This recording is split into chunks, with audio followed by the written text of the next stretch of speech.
Jovan Buha! Buha! Yo, I'm Jovan Buha, NBA reporter for Buha's Block, and welcome to another episode. On today's show, we're going to be doing a mailbag. Before we get started, you guys know the drill. For those watching on YouTube, please be sure to hit that subscribe button, turn on channel notifications, and like and comment on this video. And for those listening on Apple Podcasts, Spotify, or your podcast platform of choice, please be sure to follow, download, and leave a 5-star review.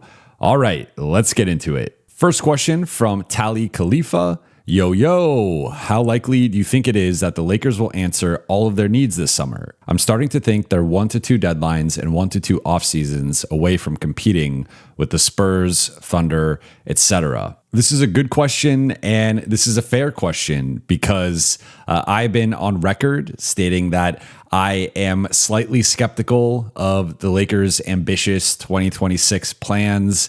I think they are going to land a star or a high-level starter, whether it's Giannis or a restricted free agent or trading for another player. I think they're going to make a notable addition, but my skepticism stems from the rest of the roster, the rest of the rotation, and what that is all going to look like, because the Lakers are going to have somewhere between about $48 million in cap space to $57 million in cap space, depending on what they do with the 2026 pick, what they do with Kobe Buffkin, what they do with Bronny James. And then also there are the factors of Deandre Ayton, who has a player option. Marcus Smart has a player option. If we go in the most conservative projection here and just say Luka's on the books, Austin is on the books with his cap hold, so the Lakers are keeping him at a lower number. His cap hold is about $20.9 million, which is going to be less money than he is going to re-sign for. So the Lakers can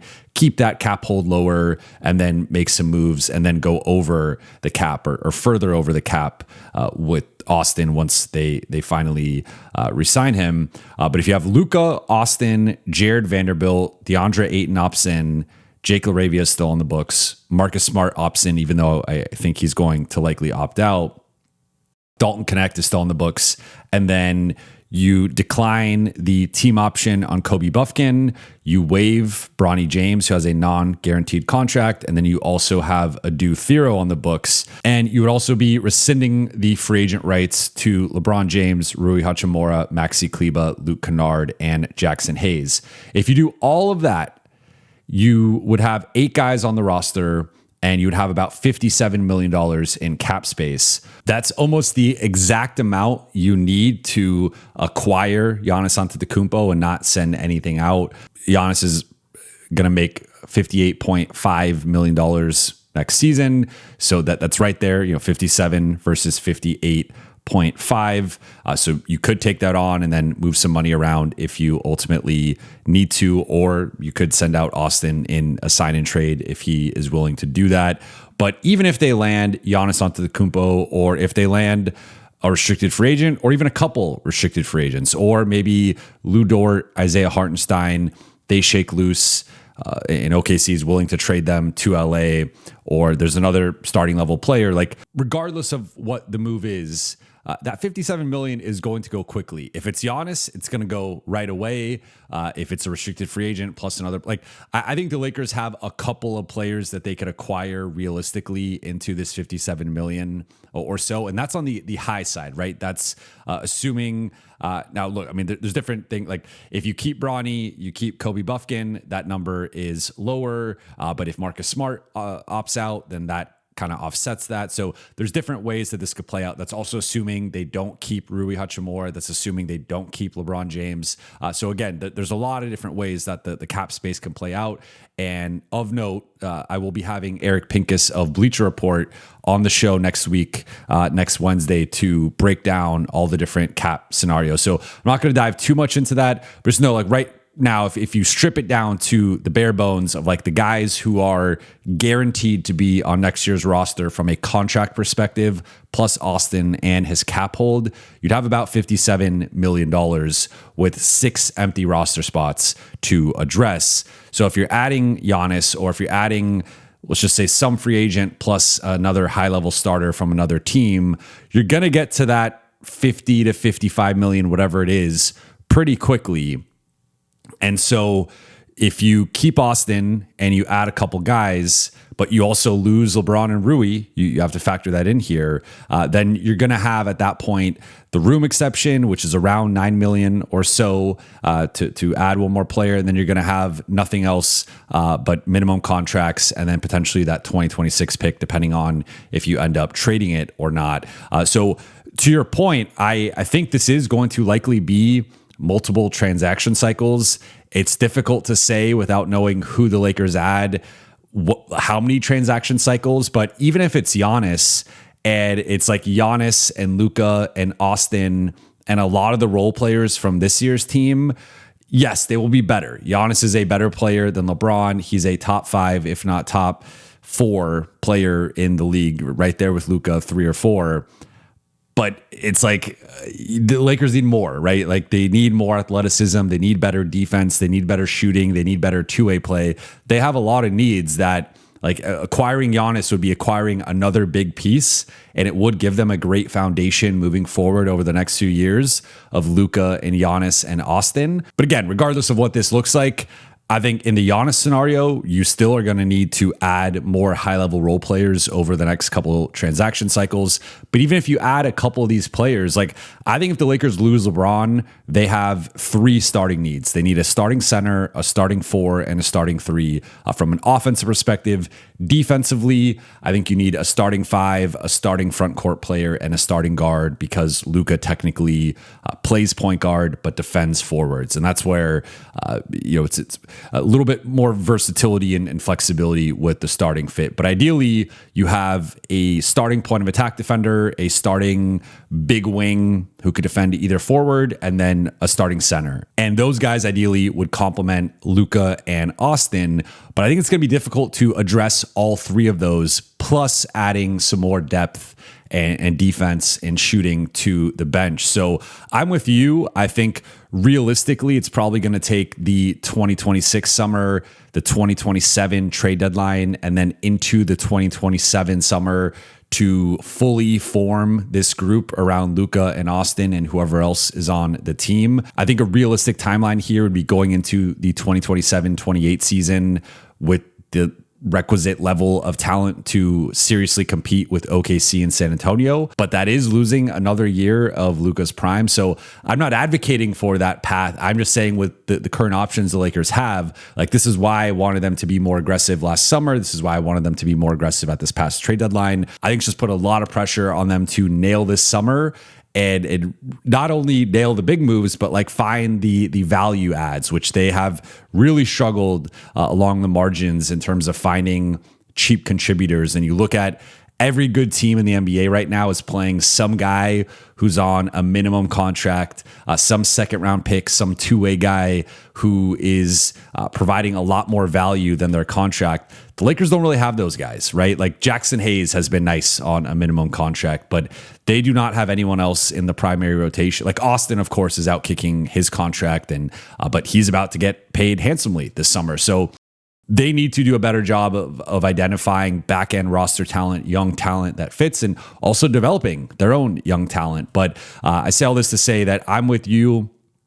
I think, of course, there are different ways this could play out. They can nail everything this summer, or it could be a disaster this summer. I don't know how things are going to play out, but I think if we're looking at like the median projection here of just what's like most realistic, I think they will make some progress this summer. They will land some, a starter or two, and then they will need to continue building on that through the deadline and through the following summer. So I think going into the 2027-28 season, the goal should be to be considered on the same level as OKC and San Antonio.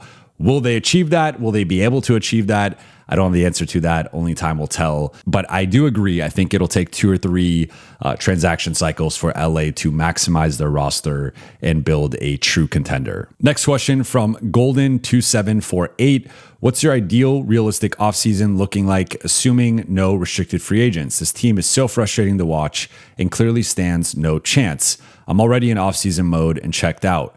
I would try to get either Wiggins or Herb with the first, then go into free agency signing Mitchell Robinson and Robert Williams. I know there's injury concerns, but I'd also bring back Hayes to help distribute the minutes load and for extra versatility.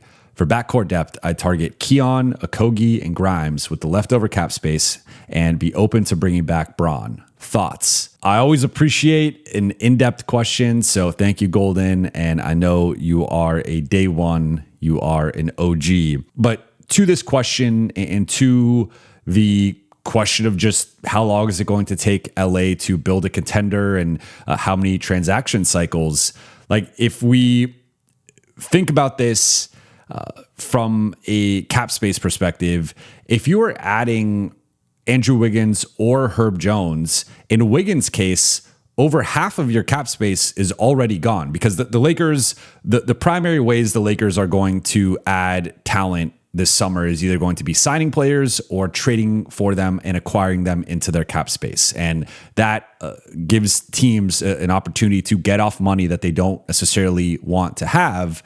And the Lakers can be the beneficiaries by taking on that salary. So in Wiggins' case, I mean, Wiggins has the player option, so he has a decision to make there, but he's making just over $30 million. So we're talking about on the high side, LA having 57-ish million. Again, there's a lot of variables that go into it, but if we just say somewhere in the mid to high 50s, if you take on a player making $30 million, that right there is over half of your cap space gone. If it's Herb, he's in the low 20s, so you might have half or even a little bit more than half of your cap space still there. But then when we get into Mitchell Robinson and Robert Williams, Mitchell Robinson is going to go for at least $15 million. I would not be surprised if he's closer to $20 million. Like he's right now one of the best backup big men in the NBA, might be the best backup big man in the NBA. And I think you could argue is a starting level center. So he's someone that you look at like the contract that Steven Adams got, and he's somewhat of an analog for Mitchell Robinson. Mitchell Robinson's even younger than him. I think he's someone who's easily going to make 15 to 20 million. So let's just be on the conservative side, say 15 million. So let's say with you get Herb and you get Mitchell Robinson, you're now all of a sudden in the late 30s and you have at most like $20 million remaining. And again, that's being very optimistic here, very conservative here with some of these numbers. If you add in Robert Williams, he might be someone who's like a minimum player, or let's just say he's maybe like a $3 to $6 million player, somewhere in that general range. For argument's sake, let's just say, let's split the difference and say, 4.5, we'll go 5 million. Let's just say 5 million for Robert Williams. That right there between Herb, Mitchell Robinson, and Robert Williams, you're at about like 42, 43-ish million. If you add in Wiggins, you're actually closer to 50 million just with those three guys. So then we get to you mentioning Keon, Okogie, and Grimes. Keon and Grimes, I think, are both going to get double. I mean, Grimes for sure. Like Grimes is going to be a 15, 18, $20 million a year guy. And across the league, people believe that Philly partly traded Jared McCain, not just because it was a great offer from OKC, but because they want to keep Quentin Grimes long term. But he's going to be making 15 plus million, if not potentially closer to 20 million. And then I think Keon is also going to be a guy in that 10 to 12, 10 to 14 million dollar range this summer. So point being, like, I just don't think the Lakers have the realistic cap space to add all of these players.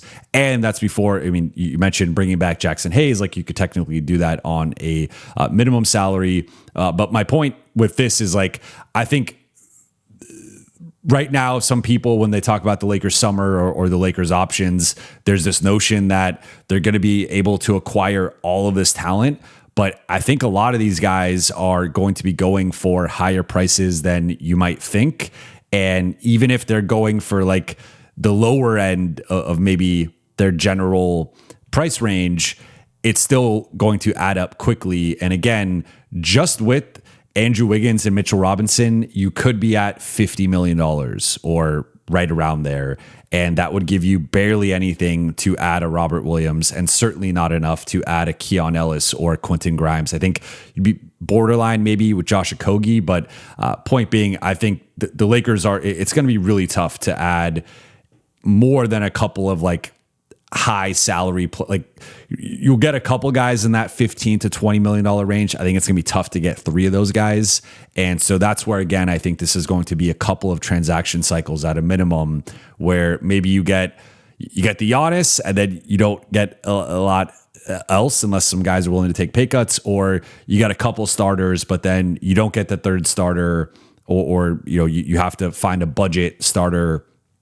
And this is also, there's just so many moving parts here with like the Lakers could also just keep Rui. And if they keep Rui, that takes out a big chunk of their cap space. He's got a $27 million cap hold, so they'd probably have to sign him immediately, but then that would eat into their cap space. That's before mentioning LeBron. So at the end of all this, you mentioned bringing back LeBron. In this scenario, you'd only be able to bring back LeBron on a minimum. And we don't know if LeBron would accept a minimum contract. And if he would, then that opens up a bunch of other teams, because everyone is going to have the minimum available to him. And does he want to go back to Cleveland at that point? Or is there another team that interests him? So one advantage the Lakers would have over a lot of other teams is they could actually pay LeBron and pay him more than a minimum or more than an exception contract. But if you take that out, because you're trading for a Herb or a Wiggins, you're signing a Robinson, and then you're trying to go after another perimeter guy, all of a sudden your money's gone. So to be clear, I'm not trying to pick on this question, because I think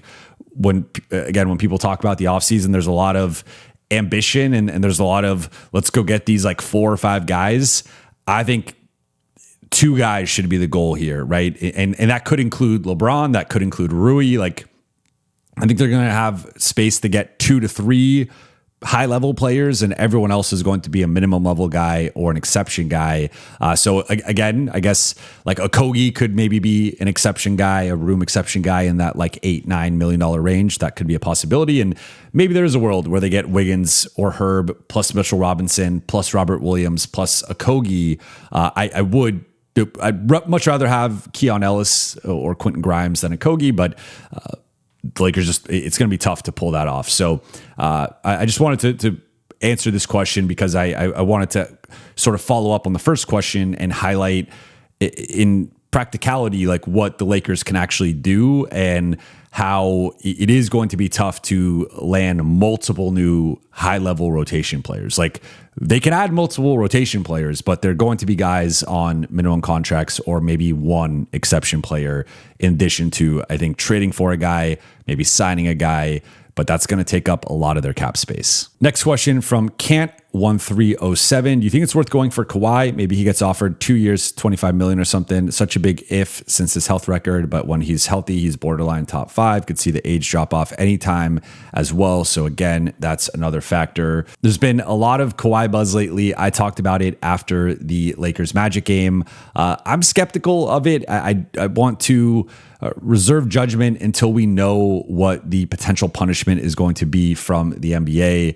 And there's been different things that have been out there in terms of Kawhi potentially being traded or being forced to be traded by the NBA, or his contract potentially being voided, and or it could just be a slap on the wrist and it's a big fine, or maybe they lose some draft picks, but nothing changes with Kawhi and being a Clipper or his contract or whatnot. So we could have the fantasy conversation of Kawhi's available, and like if it's a trade situation, I'm highly skeptical that the Clippers are going to trade him to the Lakers and do him the favor of keeping him in LA and helping their inner city rivals. Like, I don't see that happening. If he's a free agent, then he has the power to choose where he goes. And I think the Lakers do become a real factor, because you look at the other teams out there that have cap space. It's the Bulls, it's the Nets, it's also the Clippers. He's not going to go back to the Clippers in that scenario. So I think the Lakers, like staying in LA, playing for the Lakers, the team that was the number 2 choice for him back in 2019, I think that would make a lot of sense. In terms of would I entertain this if I'm the Lakers? Yes, I would. From a basketball fit, I think he would fit great with Luka and Austin. To your point, he's been arguably a top 5 player on the season, just like straight up. Like I know with some of the missed games and stuff, that there are guys that in the advanced metrics or higher in the MVP mix, but I think it's tough to say you'd take anyone else above him outside of Jokic, Shea, Luka, and Giannis. I think he's right there, probably at the number 5 spot in, over the totality of the season. But there's the health concerns. There is, I reported on it back in the day with The Athletic, some of the preferential treatment stuff and some of the demands and part of the reason why the Clippers are in this mess to begin with in terms of the aspiration investigation. And there's just a lot of potential drama and extra stuff that you take on by potentially acquiring Kawhi. So assuming the Lakers aren't, investing in a tree planting corporation and not giving him the keys to any properties or anything, then I'm open to it, right? Especially at a reasonable price. And he's too talented to pass up, but I would be concerned with the way he and his camp have moved. There's no way to deny that there would be some concerns there. But assuming, in this hypothetical, he becomes available, I think you strongly have to consider it and make an offer. But again, got to be careful what concessions you are willing to entertain. Thank you to Klover for sponsoring this video. Klover is a financial app designed to give people faster, smarter access to their money without the hidden fees or predatory practices that often come with payday loans. With Klover, users can advance up to $400 before payday with no interest, no credit checks, and no late fees. Whether it's for unexpected car repairs, groceries, rent, gas, or a wild night out on the town, Klover helps people bridge the gap until payday and avoid financial stress. You could either wait a few days to receive your cash advance or pay a small fee to get it deposited instantly. Unlike other apps, there is no monthly membership fee to get in advance. Klover is on a mission to end predatory lending by offering a safe, transparent, and fair alternative. Not all users will qualify. Advances range from $25 to $400, with the average advance being $160. Express transfer fees may apply. Short on cash? Access up to $400 with no credit check or late fees. Click the link in the description so they know I sent you. Shout out to Klover and thank you for sponsoring this video. Next question from YTD. Great. Who would you rather have next season? Isaiah Hartenstein and Peyton Watson, or Walker Kessler and Herb Jones? Subscribers since day one. Appreciate you being a subscriber since day one. That is awesome. That means the world to me. This one is a no-brainer for me. I would rather have Walker Kessler and Herb Jones. You are getting the younger side of the duos, and I think you're getting the better defensive side. I've compared Walker Kessler to Diet Rudy Gobert, but unlike Gobert, I think he's actually a better finisher and has better hands around the basket, but he's got some post moves, some hook shots, some drop steps. So I think he'd be less of an offensive liability as Gobert has been at times for Utah and Minnesota. But he's one of the best offensive rebounders in the league, one of the best rim protectors in the league, one of the best rebounders in the league, and I think would excel in the pick and roll with Luka. He's got a giant catch radius, one of the best finishers in the NBA from a statistical perspective. So I think Walker Kessler is a monster, and I would love him and Luka and Austin as a long-term fit. You guys know how I feel about Herb Jones. I think he's underrated, and he's dealt with the injuries and the shooting certainly concern me, and he has enough of a recent track record injury-wise for that to be somewhat of at least a yellow flag, if not a red flag, and the shooting has fluctuated throughout his career.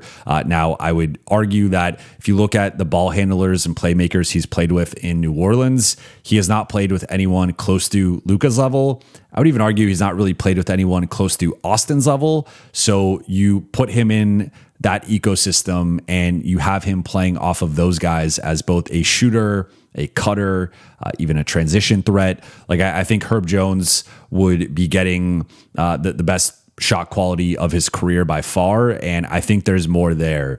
I think there's this misguided notion out there that he's basically Vando offensively. That cannot be further from the truth. You look at how he's been used in New Orleans. They'll have him dribble the ball up the floor. They'll have him run pick and rolls. He can hit bigs with pocket passes. He could beat guys off the dribble. I watched film of him against OKC beating Chet and Hartenstein off the dribble and finishing at the basket. There's a lot more to his game. The shot has been inconsistent, and that is a concern. But I think Herb would thrive and have a to me, he's like Derrick Jones Jr. on steroids, and we saw what Derrick Jones Jr. did next to Luka in Dallas. I really like Hartenstein. I think the one thing with Hartenstein is he's not the finisher that Kessler is. He's not the lob threat that Kessler is. And to me, he's more of a DHO playing around the elbows, being a passing hub, which the Lakers could use, but I don't think he's the cleanest fit with Luka. And I think if the Lakers are investing in a center of the future, it needs to be a guy who can thrive in the pick and roll game with Luka and be a rim runner, be more of a rolling threat. I think Luka could unlock some of that in Hartenstein in a way that he hasn't had playing with the Clippers and the Knicks and now the Thunder, but still, he's not quite as athletic or as nimble of a finisher as I would ideally want next to Luka. Then I really like Peyton Watson. Like I think Peyton Watson versus Herb Jones is close for me. I might even lean on the Peyton Watson side of it, but I think it's just semi-unrealistic for the Lakers to land him. I think if we're actually ranking these four guys in terms of who I would want, I think I would go Kessler 1, Peyton Watson 2, Herb Jones 3, Hartenstein 4. It's really close for me between Watson and Jones, and I flip-flop on. I mean, I've even flip-flopped in this answer in terms of who I would want second or third. It's probably more of a 2A, 2B. I do like what Watson can do offensively and think that like he's just at a different level offensively, both as a shot creator and a shooter and a finisher than Herb Jones is. So even though I think Herb is better and more stable defensively, Watson is long, athletic, rangy, could I think be a big forward defender, but also defends guards well and defends down well. So I think I'd rank it Kessler, Watson, Herb Jones, Hartenstein. However, if we're ranking them in terms of how available I think they'll be this summer, I think it's Hartenstein 1, Herb Jones 2, Watson 3, Kessler 4. So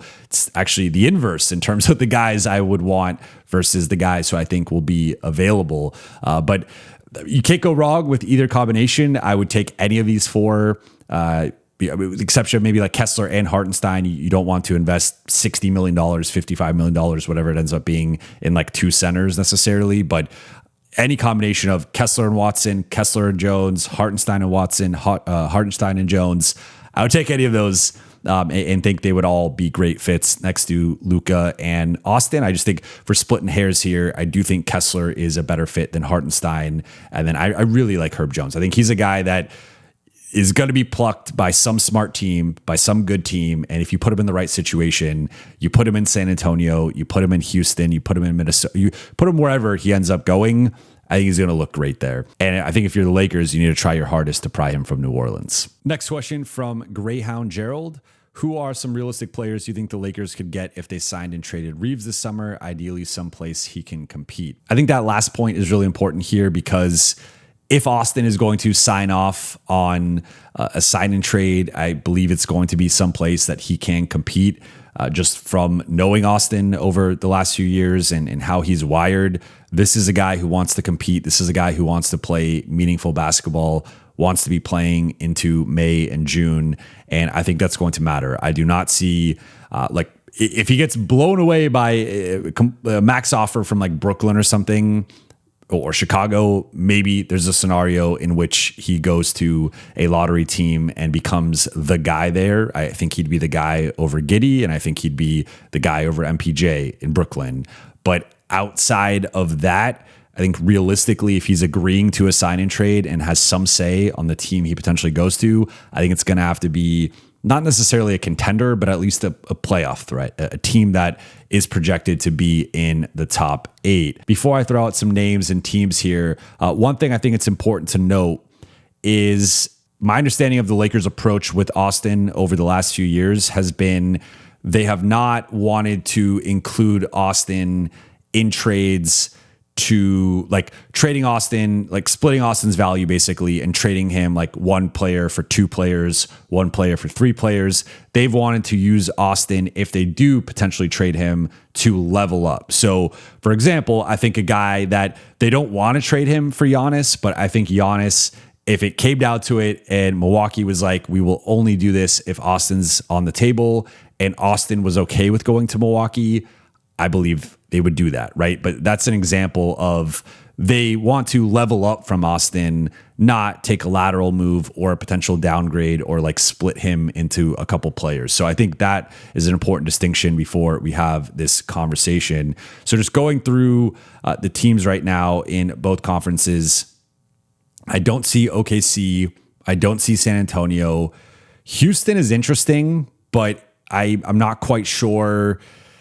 Is that, like Tari Eason is not enough. I don't think Jabari Smith is enough if you're the Lakers, but then I don't think you're getting Thompson or Şengün. Are you getting something like Jabari Smith and Reed Shepherd? I don't know. I don't think the Lakers would want Fred VanVleet, but I think Houston, I really like the Austin fit in Houston. I just don't really see it from the Lakers perspective. Don't see it with Denver. Minnesota's interesting, but I don't see them giving up Jaden McDaniels and then from like the bigs, Naz Reid isn't enough. So I don't see that. Phoenix is interesting if you paired Austin with Devin Booker in a backcourt, like in just like the culture, the defense that they have there. People were throwing out Brooks for Reaves earlier in the season. I think the Lakers would demand more than just Dillon Brooks. Could you do Dillon Brooks and Mark Williams? I don't know what that trade necessarily looks like. Then Golden State doesn't really make sense with Steph. Portland, you already have Scoot there. Clippers, you have Garland already. Then you get into the lottery teams. A lot of Laker fans love throwing out the Trey Murphy one. I think that's an interesting hypothetical. If we go east, I don't see Detroit. I don't see Boston. I don't see New York. I don't see Cleveland. Toronto's interesting, but is Brandon Ingram really moving the needle in comparison to Austin? I don't know. I don't love the Ingram fit with Luka. Philly, you already have Maxey. Orlando is interesting, and would they consider maybe trading Franz Wagner? And what does that look like? Or even Paolo. It's tough to see them trading Paolo after the game he just had against the Lakers, but it feels like the Lakers will probably have to throw in something in that scenario more than just Austin. But is there some type of Orlando trade there? Miami, don't really see it. Atlanta, don't see it. Charlotte, don't see it. Milwaukee, Giannis. Chicago, don't see it. Washington, Brooklyn, Indiana. So, yeah, I think really the only ones I could see making any sense would be Phoenix, New Orleans, Orlando, Milwaukee. Could you get one of the two stars from Orlando? Could you get Giannis? Could you get Trey Murphy? I think those are some of the situations that make some sense. Otherwise, a lot of these teams have their primary ball handler / guard, and I don't think Austin would necessarily fit with them. So I think the most likely scenario is he just stands pat and gets somewhere between $35 to $40 million of annual value this summer with LA. Next question from Alma Koi G. Hey, Jovan, with the amount of free agents on the roster and a lot of the team knowing they most likely won't be on the roster next year, is there really any surprise they can't play with any meaningful cohesion? Kind of makes sense that players are focused on their next contracts, plus the continuous media hit pieces on Luka and Austin earlier can't be helping. Really need a clean slate next year in many respects. I think this is an underrated part of some of the Lakers' struggles. I would argue that even if everyone was bought in and JJ was doing a 10 out of 10 coaching job and maximizing everything offensively and defensively, I still think this is a severely flawed roster with basically an entire supporting cast of one-way players. And there are nights where maybe DeAndre Ayton plays spirited defense, or Marcus Smart, Jake LaRavia, Vando are hitting some shots, making some plays offensively. But for the most part, most of the rotation features one-way guys. And anytime you collectively have this many one-way players, you're going to be flawed. I keep coming back to the roster, and I just think it's a severely flawed roster. But aside from that, there certainly is an element of a lot of these guys know, like, I mean, at least half this roster is not going to be back next season, and it could be even more potentially, but several players at a minimum, if not, again, upwards of like half the roster will not be back. So that has to weigh on guys. And you would think it wouldn't weigh on guys because they're past the trade deadline. But really the only locked in keeper on this roster is Luka Doncic. I would say Austin is the second closest. But as I've mentioned with Giannis, I think if it required trading Austin, I think the Lakers would do that. So no one can feel safe going into next season or even this summer. And that naturally will weigh on people to some degree.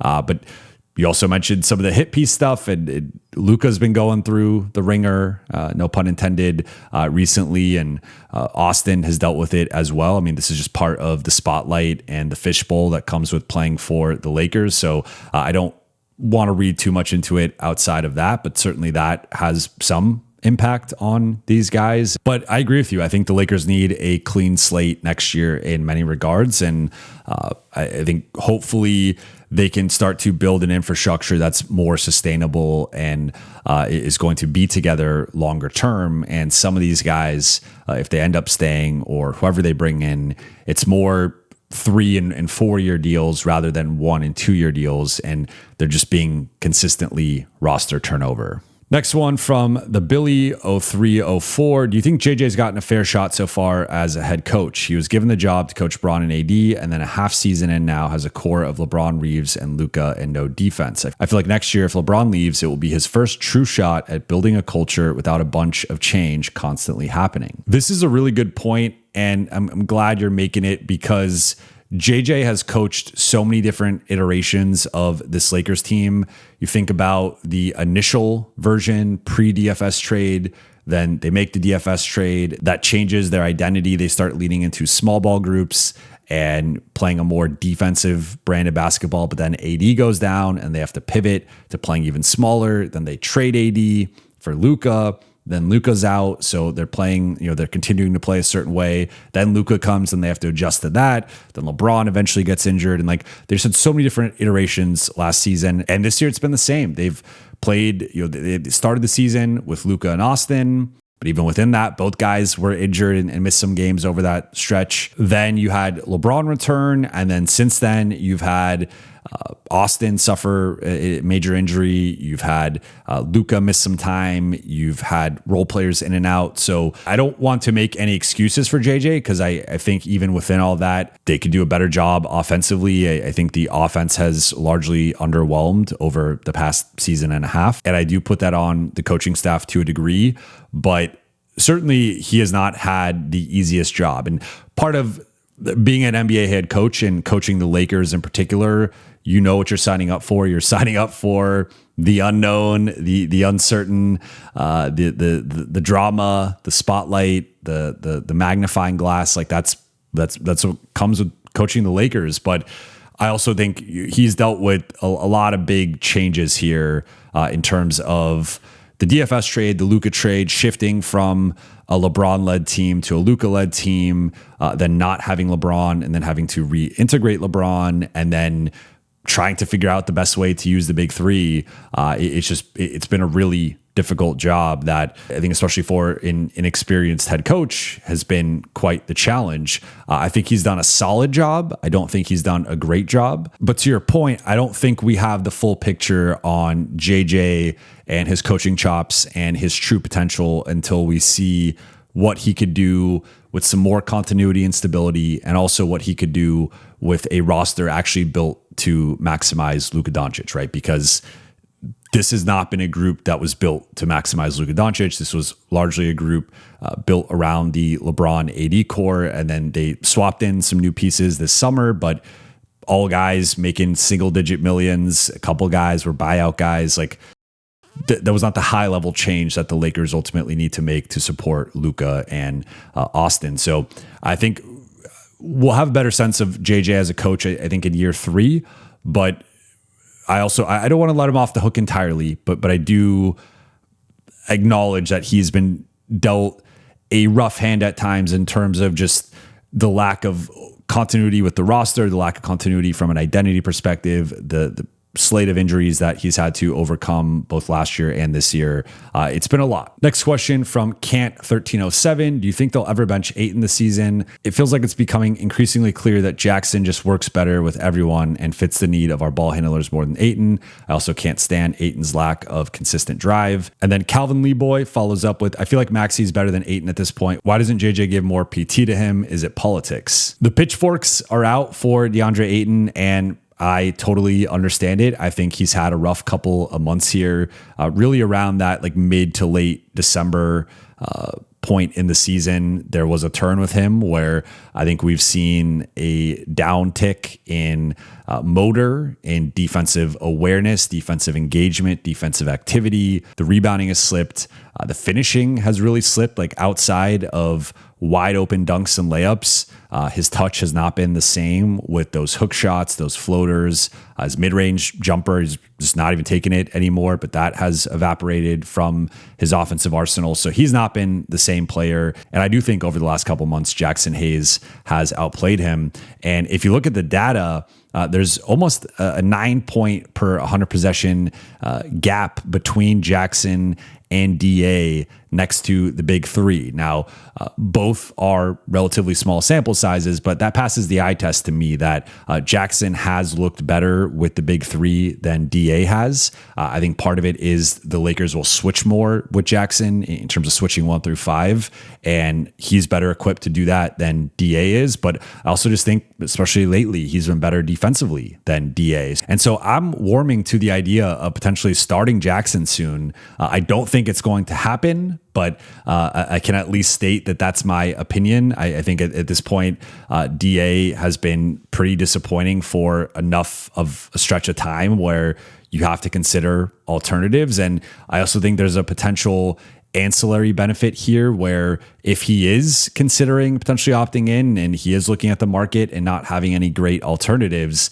if you move him into a bench role, you do potentially upset the apple cart. You do potentially isolate him, and you maybe force his hand to not stay with the team, which I think would be what's best for both sides. Or you get him accustomed to coming off of the bench and you say, hey, if you're going to stay, you're going to opt into your player option. Next year, you'll be our backup 5. And DeAndre Ayton as a backup 5, I think is fine. DeAndre Ayton as a 30 to 34 minute a night starting center for a team that wants to be a contender is not fine. I don't think that's fine anymore. So I don't think they're going to bench him. I could see them. I mean, they've already reduced his minutes and they've already started to bench him in fourth quarters and crunch time situations. I think Jackson is going to progressively play more. And I think that I would not be surprised if it eventually reaches a point where they're playing the same amount of minutes or Jackson's even playing more minutes and closing over him. I think they will keep DA starting to keep him engaged to a degree, but if it drops below a certain line, they might be forced into moving him to the bench. As far as Maxey, I would disagree here. I think Maxey's minutes lately have been rough. He is a more versatile defender and he's more physical than DA, so I do give him the edge there. But in terms of the finishing and DA as a lob threat, DA in the pick and roll, it's not even close to Maxey. Maxey's more of a pick and pop big, and I still would say the rebounding for DA is more impactful than Maxey's. Defensively, there's a real argument there of, you could argue, Maxey is the better defender, the more impactful defender, but I think there's certainly a political element here to be sure, but I think for now, the Lakers are going to try to make this work for as long as possible. But come playoff time and game 2, game 3, game 5, game 6, you might have to make some difficult decisions. And I would not be surprised if ultimately they move away from him in a playoff series, just because at this point, he's been pretty unreliable. Next question from Kristen Lee. Fairly new Lakers fan here. Is the superstar hate always this bad? I have seen LeBron get lots of hate, but it feels like the national media has taken the Luka hate to a new level. I know Lakers draw a lot of attention, but even my friends who are Nuggets and Knicks fans have noticed it's been crazy compared to normal. Welcome, Kristen, and thank you for being a member. I would say there's certainly some truth to this. If you look at Kobe and the scrutiny that Kobe faced, you look at LeBron, the scrutiny he faced and has faced as a Laker, and then also now Luka. There is something to the magnifying glass is harsher on Lakers superstars, and you are held to a certain level, a certain standard, both from the fan base and from the franchise, but also by the national media, national fans, just the general fan. There's just a lot more attention and a lot more discourse. And with more discourse is going to come some positive, but certainly a lot of negative, and people are going to have opinions. And it's like, the more something is out there, the more it's going to be dissected and broken down. And you just think about the biggest public figures. There's always like the honeymoon phase, and then there's the everyone turning on you phase. And it feels like every major movie star or musician or even athlete, like over the last 20, 30 years, as we've gotten into the internet age and social media. And I think it's been at a different level over the past like 25, 30 years or so. I don't think anyone's gotten it as bad as LeBron. He started getting it in high school, and then after the decision, and then going to Miami, and then coming back, and then going to the Lakers. Like, LeBron has got it at a level that no one else has ever gotten it. But as I noted after the Magic game, Luka's just been getting hammered in the media over the past couple of weeks. Everyone is taking shots at him. And I understand some of it, right? Like, the complaining to the refs has been a real issue. And it's not just like grading at times. It's also, there are real implications in terms of him not getting back in transition. And it just feels like it can be a momentum kill at times.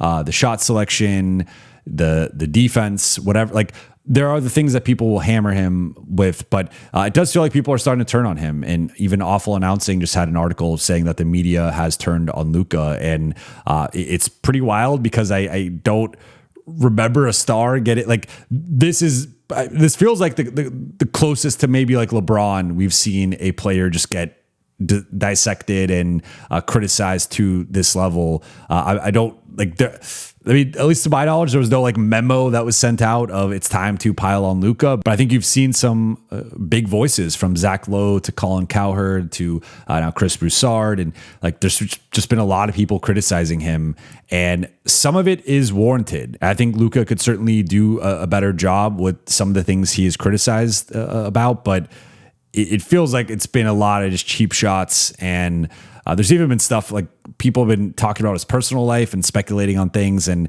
it's just gotten nasty. It's gotten really nasty and ugly, and I think it's really unfortunate. I do think this comes with playing for the Lakers in terms of, if Luka was just still in Dallas, I don't think we're having the same discourse right now. I don't think we're discussing him in the same light. I think this is just part of being the superstar for the Lakers. And it's not even putting that on Lakers fans, to be clear. I'm putting that actually more so on just how people treat whoever's the face of the Lakers. They just get more scrutiny than the average star, but also more attention, more fame, more like there's certainly some pros with it, but there's obviously some cons with it as well. But I would not say it's always this bad. This is as bad as it's been probably since like LeBron in Miami, at least off the top of my head. But yeah, I mean, it's been tough. I feel for him, but I also think there are certainly areas he could be better with. But I think the best case scenario here is Luka hears all the noise, he internalizes it, he uses it as fuel. He's someone who plays well when he has motivation and emotion going. So maybe this will give him the fuel to have a 2024 type run to close the season and into the playoffs. Last couple from Angelo Torres. First one, do you think there's a correlation between the Lakers deciding not to do morning shoot-arounds and their poor shooting? And then, would you like to see LeBron do his honeymoon tour with Steph and the Warriors? No, I don't think there's a correlation between the Lakers deciding not to do morning shoot-arounds and their poor shooting. I think it's just a limitation with the group. I have noted that multiple players are shooting below their career averages from three, whether it's their overall percentage or their catch and shoot percentage. You look at LeBron and Marcus Smart and Jake LaRavia. Those are the three primary guys. Luka's also been a little bit lower, though he's been shooting the ball much better lately. But I think it's more so just the group and the limitations with the group. I don't put that on practicing more or more shoot-arounds. I think that can help guys get into a better rhythm. So maybe there's like a little bit there, but every player that is available goes through a pregame warm-up. So I actually think like if you got into like a certain rhythm or flow state in the morning, let's just say, I think what's more important is actually how you shoot pregame and like what headspace you're in pregame, because after morning shoot around, you have a few hours until you have to be back at the arena. So you could have like a great morning shoot around, but then if you go through your pregame warm up and don't shoot well, that's what's going to be lingering in your head. So I actually think that pregame time is even more important for players to get those reps and get into a certain rhythm or flow there. I don't think that's the reason why the Lakers can't shoot. I think it's just because they have players who can't really shoot. And then the final one, in terms of LeBron and the honeymoon tour with Steph and Golden State, to me, it would feel odd for LeBron to close his career with the Warriors. I know there's been some buzz out there with LeBron and the Warriors and LeBron and Steph wanting to play together and Golden State being into the idea of potentially bringing LeBron in. I think he could be a supercharged Draymond Green, as we saw with the 2024 Olympic team, and he and Steph would have great chemistry. Now, is Draymond a part of this? Is he not? Like, what does the rest of the group look like? I think I would have those questions. But to me, I think LeBron should end his career either with the Lakers or the Cavs. And we're assuming here that he's going to continue to play. Who knows? He could retire this summer. But if LeBron is going to have a honeymoon tour, if he's going to have the farewell and he's going to play one more year, I think it would make the most sense to do it in LA or Cleveland to close out the Lakers chapter, or to get the honeymoon that he deserves with the Cavs. And third stint there, I think he's going to go into the Hall of Fame and be most remembered as a Cav, not a Laker or a Heat. But I mean, it would be fun just from like LeBron and Steph together. It's the two biggest faces of the NBA over the past decade and all their clashes and the rivalry and whatnot. But I don't want to see Magic and Larry play together. Like, it was one thing to do it on the Dream Team, but you don't want to see Magic end up in Boston with Larry or Larry end up in LA with Magic. Like, there's something to LeBron and Steph being rivals and always being on opposite ends and having the clashes with Cleveland and Golden State and LA and Golden State. And I don't want to see that on the same team. It also would be odd to just like LeBron with all of his history with Golden State and losing to them multiple times in the finals. That would just be odd as well. And to be quite frank, I just don't see Golden State having enough to truly compete, even with adding LeBron. If he had a real shot to win a ring there, I think that's a different situation, but it's going to be probably a situation similar to the Lakers this year, where, back end playoff team or play-in team and just probably a first round exit. So I think that would be a bit of a bummer in terms of him ending his career there, but we'll see. I mean, I think it's between the Lakers, the Cavs, or retirement in terms of the most realistic outcomes for LeBron this summer. But who knows? Maybe he does end up in Golden State and would be one final twist to his career. But I appreciate you guys for watching and listening. For those watching on YouTube, please be sure to hit that subscribe button, turn on channel notifications, like and comment on this video. For those listening on Apple Podcasts, Spotify, or your podcast platform of choice, please be sure to follow, download, and leave a 5-star review. I will talk to you all soon.